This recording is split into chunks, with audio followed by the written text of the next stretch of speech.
The astringent quality present in cucumber juice, coupled with the cooling properties of Multani Mitti, not only reduce dark circles, but also soothe any puffiness around the eyes.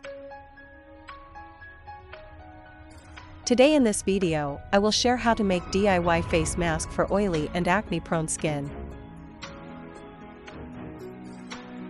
Squeeze out cucumber juice. Cucumbers boast the ability to naturally lighten and clarify complexions, leaving the skin refreshed and revitalized.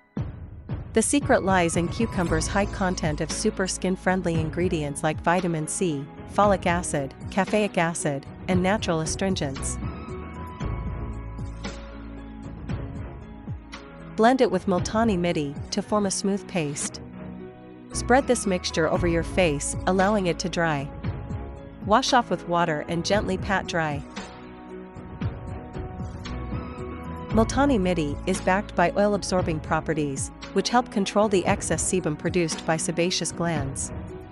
It makes it a perfect ingredient for people with oily or acne-prone skin.